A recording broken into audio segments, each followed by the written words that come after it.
Project Big Booty.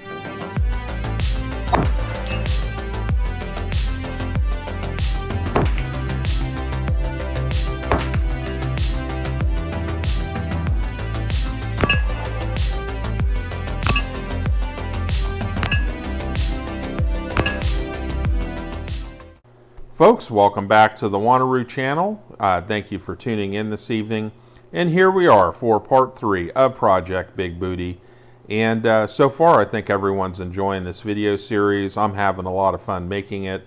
And, we are on our quest to find a good subsonic load with these 220 grain bullets. And I have to say, so far, I've been very happy with these. So we're going to see how this goes and where it goes, and where we end up with it. So just to address a couple of comments first. One gentleman mentioned that in order to get to subsonic, I will probably have to increase the overall length of the cartridge. And we'll see how that pans out. I don't really know. And that is the great thing about this video series, is that I've been loading 300 Blackout for 10 years, but this is the first time I have done a subsonic load. I've shot, of course, factory subsonic ammo. This is the first time making them myself. And so all the different things that I learned along the way, you guys are going to get to see as well.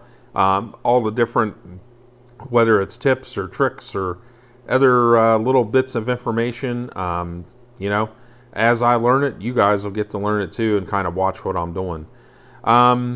So with that comment and increasing that overall length to get it down to subsonic, we will see. But one thing is, I think Barry's might be on to something with that 2.15 overall length. And especially in regards to this powder. After I put that last video out, I thought back to whenever I made, whenever this first came out about 5-6 years ago. I think 2017 is what I'm thinking. I got this pretty quickly after it came out, and I started playing around with it. Did a variety of different loads. I remember specifically doing 150 grain Hornady full metal jackets with this, and I think I did some sort of I think it was 125 grain Hornady SST that I might have done with it. The thing that I found with this powder was that it likes to be pushed, okay? It's not a powder that likes a lot of airspace in the cartridge, and if anything, it actually responds well to compressed loads. And so especially if you're loading lighter supersonic bullets, like 110 grain bullets, pretty much most of the loads to make those work are compressed loads. So I don't think that this powder does well with any sort of airspace in the cartridge. So it seems to like to be kind of pushed in that sense of either being compressed or there's no airspace there. That's just the general seat of the pants feel that I kind of get with this powder. And that's something where if you all reload for a while, you start to kind of get that sense about different powders in terms of how they respond or how they perform and all the different little quirks with them. And like I said, it's kind of maybe just a seat of the pants thing. I'm sure there's some dude out there that has all sorts of testing equipment and all that and can test all that out and figure it out on a scientific level. But sometimes with some of this, it's just a seat of the pants feel with it. So that's what I'm kind of thinking. We'll see. Another comment too that I got was we need more 300 Blackout and videos and stuff. My response to him, and I appreciate the comment, and I appreciate the fact he also subscribed as well, is that there will always be 300 Blackout on the channel. It's probably the most common rifle cartridge I shoot. I have no plans of getting rid of it or, using less of it or anything like that. I like the versatility of it. And I like the fact that, you can just have, I don't know, it's a fun cartridge to shoot. I like it. It's fun to load for and all that. So, as I mentioned to him, we will continue with 300 Blackout. There will always be something on the channel. Probably going to be getting another 300 Blackout rifle or two. going to be getting some suppressors here at some point as well. And then also we have some reloading specific videos with it. In particular, we're going to resize brass on the Lee app. And I don't know, we'll be doing plenty of stuff with 300 Blackout. I have quite a few bullets. I have 4 different bullets that I want to do projects for. So for at least the next year or two, we have more than enough 300 Blackout stuff. Now, understand with this channel, it is about variety. So we will have variety, and we do other things besides shooting and stuff, but there'll always be 300 Blackout on the channel. Another comment that I got with this is that we did start a bit high, and yes, that is the thing that I learned through all my research before we embarked on this, is that if you do subsonic, you're actually better off starting at kind of more of a maximum and then working your way down rather than the other way around. So I started a bit high. Just wanted to see and make sure that basically everything was going to work and everything was going to be functional, and yes, it was. So that's what we were looking for. Now let's head to the reloading bench and look at what loads we're going to do for this video, and we'll see you over in a minute. Okay, folks, so here we are at the bench. We're going to go ahead and load up the rounds that we are going to shoot tomorrow. If the weather holds, it should hold. Looks like it's going to be in the mid-40s and sunny. Today we had a lot of wind and snow, so I think tomorrow we should be good. So what we're doing with these is we're keeping overall length just the way it was, and we're just going to go down to 12.5. I think we can drop 0.4 of a grain. I think we're going to be fine. A lot of times whenever you're dealing with rifle charges and you are working up a supersonic load, or in this case we are working down a subsonic load, you might want to just go down 1/10 of a grain or 2/10 of a grain. But in this case, I'm pretty confident that we can go ahead and go down 0.4 here after seeing the results of the previous video. So I think that'll be fine. And I'm going to go ahead and I think I'm going to load up about 20 or 25 of these. And then what I'm going to do is I'm going to make another 20 or 25. And we're going to drop the powder charge down to, let's say, 12.2.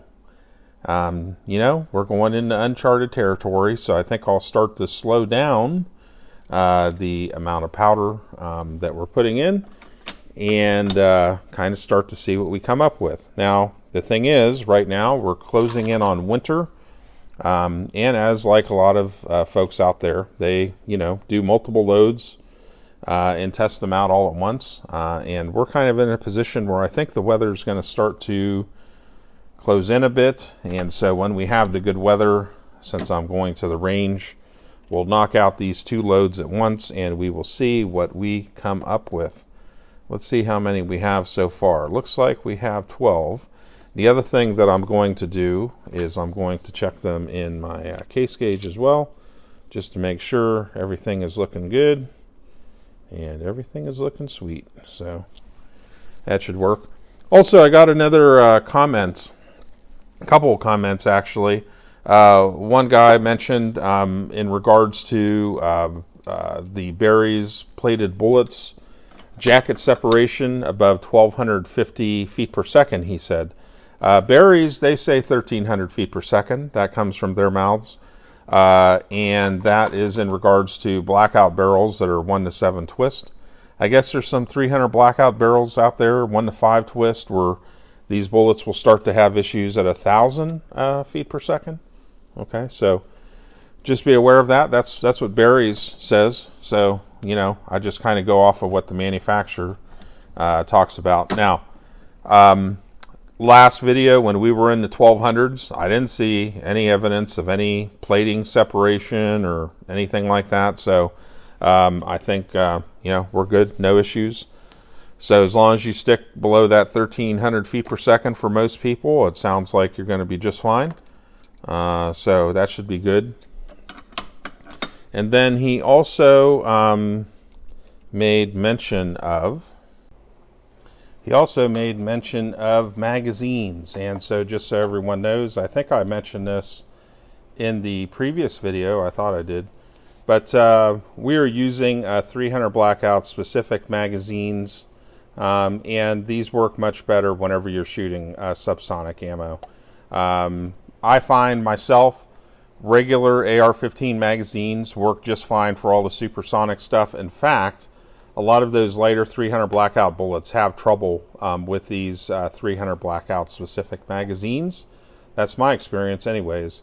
And subsonic rounds struggle in the regular AR-15 magazines, so these 300 Blackout specific ones are kind of more designed for subsonic especially, so pretty much it can lever that round up the feed ramp into the chamber with no issues. So probably what we'll do is we'll do a separate video on that. Do you need 300 Blackout specific magazines? And we will go over some of the things to be aware of if you're a newbie to 300 Blackout. So maybe at some point this winter I'll crank out a video on that, so we can kind of go through that and I can talk about my experiences with it, and then you guys can chime in, you know, with your experiences and stuff. So we won't, you know, go down that rabbit hole in this video, but that's that would be a good separate video to go into all that stuff. And then, folks, before we head up to the range here, getting finished with our loads and getting all set for tomorrow, make sure you all hit the like button, you subscribe, and also too, I appreciate those that leave a comment. All that stuff helps boost the algorithm, and also too, those that support the Amazon affiliate links.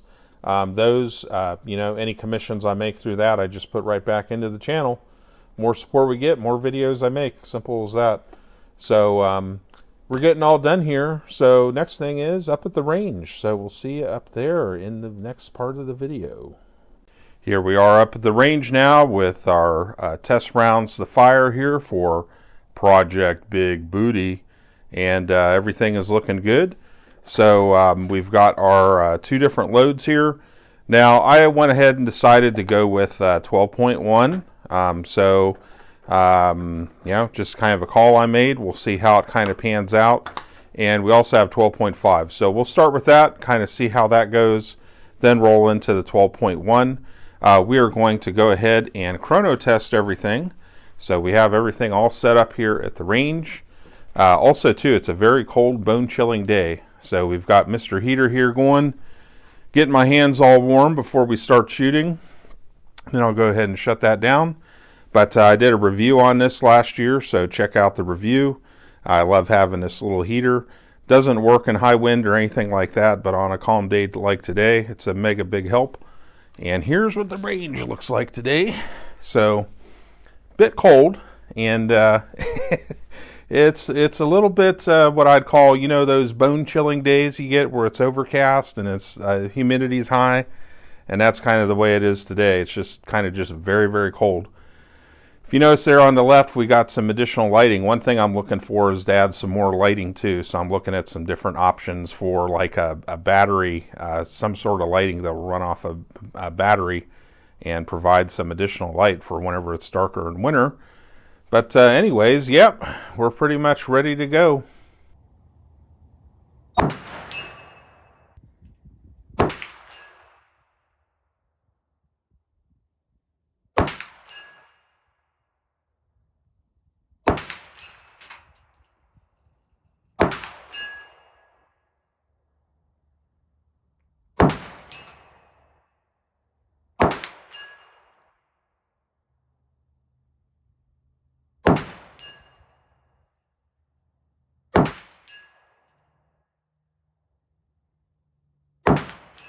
Okay, folks, so that went well. Let's go ahead and look at the data here that we got. And let's see. So we had an average of 1108. Our high was 1128. Our low was 1070. Our standard deviation was 18, and our spread was 58. everything shot well. Also, recoil was noticeably less. So let's go through the shots here. Number 10 was 1120. Number 9, 1088. Number 8 was 1070. Number 7 was 1128. 6 was 1108. 5 was 1117. And we had 1109 for number 4. Number 3 was 1123. Number 2 was 1124. And number 1 was 1095. So, in terms of how it felt, and I put everything up there on the steel gong at 100 yards, way down there at the end of the range, and got everything pretty much on the steel, but they shot a little bit low and left, which is not really surprising. So anyways, let's go ahead and put in the 12.1 and kind of see where we go with this and how it kind of ends up.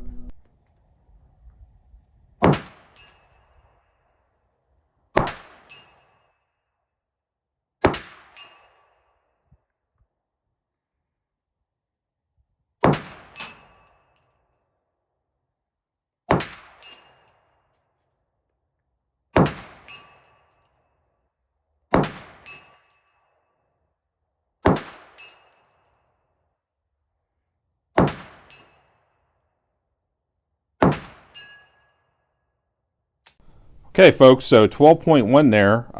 Everything cycled fine. We're still on the steel up there. Seems to be dropping a little bit.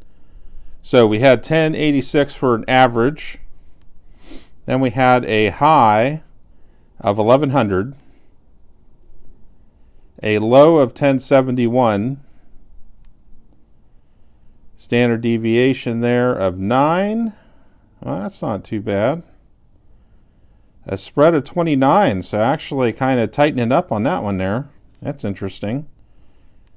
And let's look at number 10, 1077. 9 was 1071. 8 was 1083. 7 was 1082. Wow, okay. Pretty tight there. 1093. And then we had number 5, 1097. Wow. Okay, so we're lobbing them in there pretty tight. 1100. Number 3, 1093. I think we had a 1093 before. Yep. 1082. And then 1084. Wow. Okay, so pretty tight with all that. So that's interesting. Again, putting it down there on the steel. So yeah, you know, pretty happy with that. Okay, folks, so now we're going to go ahead and put a 5-round group down for each load and see what we get.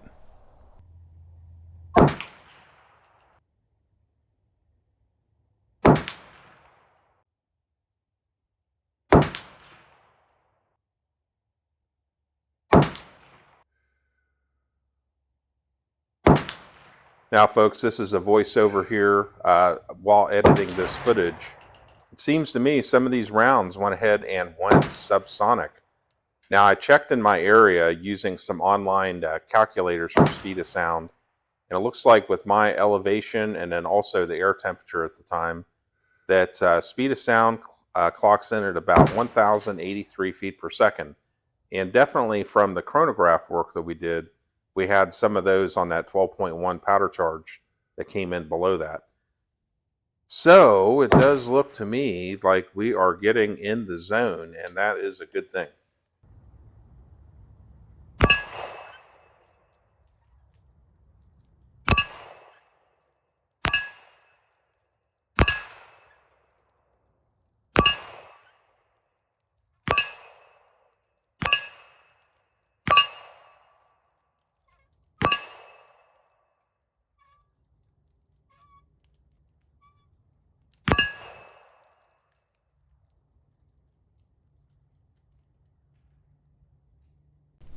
Okay, folks, so let's take a look at the accuracy here and see how it panned out at 50 yards. Now, in comparison to part 2 of Project Big Booty, we had definitely a much tighter group on that first powder charge that we did at 12.9. And these, they kind of spread out a little bit. I would say, there's my thumb for comparison, about a 2-inch spread, so 12.5 here, 12.1 there. Also, too, the shots went a bit to the left, so if we kind of shot this load, one of these loads all the time, we'd have to make an adjustment there with our sights. Yeah, I would say, the accuracy is acceptable enough for plinking, especially if you're just nailing steel targets. The rounds that we put on the steel plate up there, the last 10, I just kind of did for fun for y'all. And I would say that group on the steel looked to be about 4 to 5 inches. So, also, too, I thought my shooting was all nice and smooth and sweet, and I don't remember any issues. So I would say this is the general accuracy one could probably expect at this powder charge with these bullets. So let's go ahead and wrap it up here and finish out the video. All right, folks, so now it is time to start to wrap up this video with our conclusions. First thing is that if you've not subscribed, definitely hit the subscribe button right now. Also, too, make sure you hit the like button. We need those likes to help boost these videos up in the YouTube algorithm. And also, I appreciate those that leave a comment as well. So, Project Big Booty, we love that booty. It has been a great project so far. I'm having a lot of fun doing it, and hope you guys are having fun with it as well. And yeah, we're getting there in terms of building this loadout with this CFE black powder and these 220 grain bullets. So far, I would say overall, I am fairly happy with it. The very first load that I did in the previous video, I would say if you weren't even concerned about getting the Subsonic, I thought with the accuracy that we got, it was a good general purpose plinking load.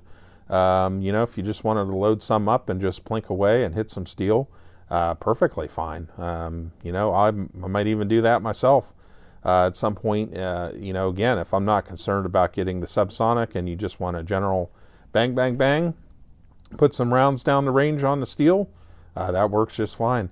Now, our accuracy on these loads did start to spread out a little bit, so I'm interested to see where it's going to go next as we start to drop the powder charge. Are we going to start to see a wider spread on the accuracy there at 50 yards? We'll see how that pans out. But for right now, I would say really happy overall. The powder seems to be doing okay. The bullets are doing fine, and everything is cycling okay. The only thing I saw at the end there, there was one of the groups I was shooting or whatever. The AR did not lock back on the last round, so